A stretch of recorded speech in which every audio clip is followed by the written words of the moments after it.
अस्सलाम वालेकुम dear students, our today's topic is about the human digestion. Human digestion हमारे पास वो टॉपिक है जिसको हमें दो तरीक़ों से समझना होगा। डाइजेशन की अगर टर्म को हम ब्रेक डाउन करें तो डाइजेशन का मतलब होता है that is to break down something और फूड इनटू स्मॉलर पार्टिकल्स।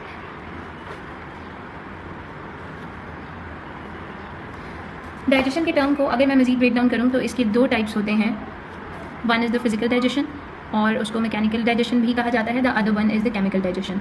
अब इन दोनों टाइप्स ऑफ डाइजेशन को अगर हम देखें तो सबसे पहले फिजिकल डाइजेशन जो है वो पार्ट प्ले करती है। For example food comes in your body और फूड जो है वो बॉडी में एंटर होता है तो फिजिकल डाइजेशन का प्रोसेस स्टार्ट हो जाता है। फिजिकल डाइजेशन में जो सबसे इंपॉर्टेंट रोल प्ले करता है दैट आर आर टीथ। हमारे जो दांत हैं वो इसके अंदर सबसे इंपॉर्टेंट रोल प्ले करते हैं। आगे टीथ जो है हमारे, इनकी मजीद 4 टाइप्स होती हैं। The very front teeth are called as the incisors. Incisors होते हैं। Incisors are basically the blunt type of teeth जो कि बाइटिंग कटिंग में हमारे साथ रोल प्ले करते हैं। Then second one teeth are the canines. Canines होते हैं। Canines are some little pointed shape teeth जो कि हमारे पास कार्निवोर्स में भी प्रेजेंट होते हैं और इनका काम भी यही होता है। कार्निवोर्स के अंदर भी प्रेजेंट होते हैं। इनका काम भी यही होता है कि ये बाइटिंग कटिंग और शेयरिंग के अंदर हमारे साथ रोल प्ले करते हैं। Then the next one are the premolars. Premolars ऐसे टीथ होते हैं जो कि थोड़े ब्रॉड होते हैं लेकिन उनके अंदर एक पॉइंटेड एरिया प्रेजेंट होता है और इस पॉइंटेड एरिया को हम कस्प कहते हैं। Again we have the molars जो हमारे लास्ट टीथ होते हैं, they are called as the molars और उनमें एक से ज़्यादा दो टाइप ऑफ कस्प भी प्रेजेंट होते हैं और इन दोनों टीथ का काम होता है फूड की ग्राइंडिंग करना और उसको बहुत स्मॉलर पीसेस के अंदर कन्वर्ट कर देना। अब स्मॉलर पीसेस में कन्वर्ट होगा तो आगे जाके उसके अंदर डाइजेशन जो है वो प्रॉपर्ली हो पाएगी। So this is about the physical digestion कि हमारे टीथ जो हैं वो कैसे रोल प्ले करते हैं और हमारा जो फूड होता है उसको किस तरीके से ब्रेक डाउन करते हैं। अब नेक्स्ट हमारा जो टास्क है that is the chemical digestion. Chemical digestion की अगर हम बात करते हैं तो उसको समझने के लिए हमारे पास एक डायग्राम का होना बहुत ज़्यादा ज़रूरी है। That would be starting like this. हमारे पास हमारा सबसे पहले अगर देखें तो ये एरिया है। एरिया में this is the stomach that we are having. Stomach के बाद हमारे पास यहाँ पे इंटेस्टिन्स का एरिया आ जाता है। इंटेस्टिन्स के एरिया के बाद this is the large intestine, this is the anus. Large intestine हमारे पास कुछ इस तरह से ड्रॉ होगी और then I would draw the small intestine. Small intestine को ड्रॉ करने के लिए this is the area. Again stomach के साथ एसोसिएटेड स्ट्रक्चर्स जो होते हैं, here we have the pancreas. Pancreas हमारे पास मौजूद है। उसके बाद अगर यहाँ पे देखें तो इस साइड पे स्टमक के साथ लिवर मौजूद होता है। लिवर में हमारे पास एक छोटा सा स्ट्रक्चर मौजूद है जिसको हम गॉल ब्लैडर कहते हैं। Then we have the spleen and the other areas as well. लेकिन जो बेसिक आपके पास डाइजेशन के लिए स्ट्रक्चर होता है that is this one. Starting from here अगर मैं यहाँ से स्टार्ट करूँ तो मेरे पास ये जो एरिया है इसको हम माउथ कहेंगे। माउथ है। माउथ में हमारे पास टीथ मौजूद होते हैं। टीथ के साथ जो है like this area is associated. Then we are having this canal. ये जो हमारी गट केनाल है इसको हम कहते हैं एसोफेगस। एसोफेगस हमारे पास वो एरिया होता है जो बहुत ज़्यादा मस्कुलर इन नेचर होता है। मस्कुलर होता है फर्स्ट ऑफ ऑल हम लेबलिंग कर लेते हैं, उसके बाद इन स्ट्रक्चर्स की डेप्थ में जाएंगे। Then we have the stomach. After the stomach here are the pancreas. Pancreas है हमारे पास। पैंक्रियाज के साथ ये हमारे पास लार्ज इंटेस्टिन है। लार्ज इंटेस्टिन के साथ हमारे पास इसके इनसाइड पे स्मॉल इंटेस्टिन है। स्मॉल इंटेस्टिन है and here we have for the digestion that is the anus. अब ये जो सारे एरियाज़ हैं इनकी अपनी अपनी कुछ स्पेसिफिकेशंस हैं। अगर हम माउथ की बात करते हैं तो माउथ में क्योंकि मैंने कहा था कि ये साइड ऑफ फिजिकल डाइजेशन है, यहाँ पे टीथ प्रेजेंट होते हैं, उसके साथ जब मैं इसको केमिकल डाइजेशन के पर्सपेक्टिव से देख रही हूँ तो केमिकल डाइजेशन में यहाँ पे जो केमिकल्स रिलीज होंगे first of all that is saliva. Saliva जो है, स्लाइवा कंपोजिशन होती है किसकी? वाटर की कंपोजिशन होती है and it is the enzyme that is called as the salivary amylase. Salivary amylase एक ऐसा एंजाइम होता है जो कि बॉडी के अंदर डाइजेस्ट करता है, डाइजेशन बेसिकली इनिशिएट करता है ऑफ कार्बोहाइड्रेट्स। कार्बोहाइड्रेट्स की डाइजेशन को इनिशिएट करता है और उसके साथ साथ ये इनिशिएट करता है, अगर स्पेसिफिकली मैं बात करूँ तो स्टार्च की जो डाइजेशन होती है हमारे फूड के अंदर वो यहाँ से इनिशिएट हो जाती है माउथ के अंदर से। देन माउथ के साथ फूड के अंदर वाटर ऐड किया जाता है ताकि जो हमारा फूड है वो बहुत ज़्यादा मॉइस्ट हो जाए और उसको यहाँ से जब हम इनगल्फ करते हैं, स्वॉलो करते हैं, तो स्वॉलोइंग का जो प्रोसेस है वो बहुत ज़्यादा स्मूथ हो जाए। Again the food will move on to the oesophagus. Oesophagus में हमारे पास कोई सीक्रेशन नहीं होती। जब फूड यहाँ से एंटर होता हुआ स्टमक में आता है तो स्टमक की हमारे पास जो सीक्रेशंस होती हैं, one is the HCl, the other one is an enzyme that is called pepsin.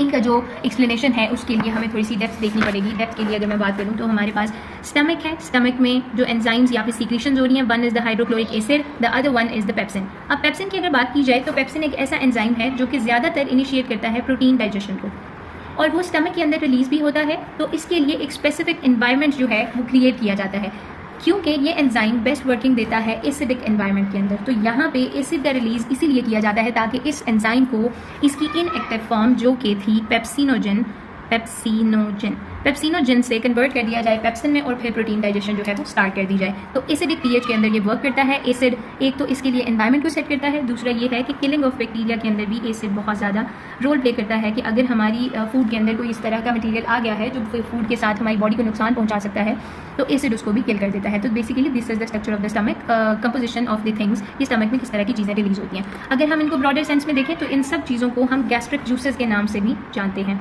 Gastric juice अगर कहा जाता है तो इसका मतलब सिर्फ और सिर्फ एसिडिक एनवायरनमेंट या फिर एसिड नहीं है, बल्कि उसके साथ पेप्सिन एंजाइम भी है जो कि हमारे पास प्रोटीन को डाइजेस्ट करती है। Again if I come on this diagram then it is about the thing that we are having the next structure. अब जैसे ही फूड यहाँ से डाइजेस्ट होता है तो उसकी जो अगली डेस्टिनेशन होती है वो स्मॉल इंटेस्टाइन होती है। स्मॉल इंटेस्टाइन में जाने के बाद जो फूड है उसके साथ कुछ सीक्रीशंस पेंक्रियाज से मिलती हैं, कुछ सीक्रीशन जो है वो बाइल से मिलती है। अगर मैं बात करूँ स्मॉल इंटेस्टाइन की, स्मॉल इंटेस्टाइन है मेरे पास। स्मॉल इंटेस्टाइन में क्या होता है कि यहाँ पे सीक्रीशंस ऐड होती हैं। एनवायरनमेंट क्योंकि चेंज हो जाता है, जो स्मॉल इंटेस्टाइन का एनवायरनमेंट है दैट इज एल्कलाइन, बेसिक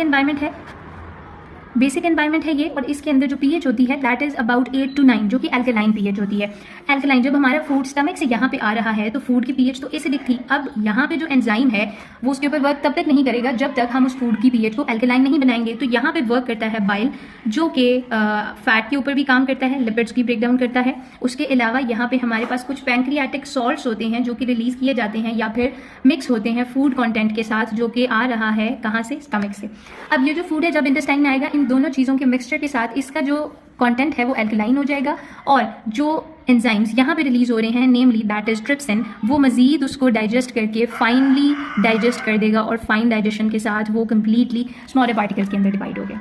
अब यहाँ तक स्मॉल इंटेस्टाइन तक फूड की सारी डाइजेशन हो जाती है और अब जो फूड है वो डाइजेस्टेड फूड है। अब अगला जो प्रोसेस होगा वो प्रोसेस होगा एब्जॉर्प्शन का। एब्जॉर्प्शन की अगर बात करें तो स्मॉल इंटेस्टाइन इस तरीके से मोडिफाइड होती है कि उसके अंदर स्मॉल फिंगर लाइक प्रोजेक्शंस होती हैं जो कि फूड के वेस्टेज को कम से कम करती हैं और एब्जॉर्प्शन को ज़्यादा से ज़्यादा बनाती हैं। अगर इनका नाम लिया जाए तो they are called as the villi, और villi small hair like projections होती हैं स्मॉल इंटेस्टाइन में। जैसे ही फूड यहाँ पे एंटर होता है तो फूड के अंदर से जो भी कंटेंट ज़रूरी होता है उसको एब्जॉर्ब कर लिया जाता है ताकि जो उसकी नेक्स्ट डेस्टिनेशन है that is the large intestine, उस तक जाते जाते कोई भी ऐसा मटीरियल जो कि यूजफुल था वो वेस्ट में कन्वर्ट ना हो जाए। सो यहाँ पे कंप्लीट डाइजेशन होती है। उसके बाद जो डाइजेस्टेड फूड होता है वो एब्जॉर्ब हो जाता है ब्लड के अंदर। कंप्लीट विलाई के अंदर ब्लड की सप्लाई होती है, वो सारा का सारा ब्लड जो होता है वो जाता है लिवर के अंदर।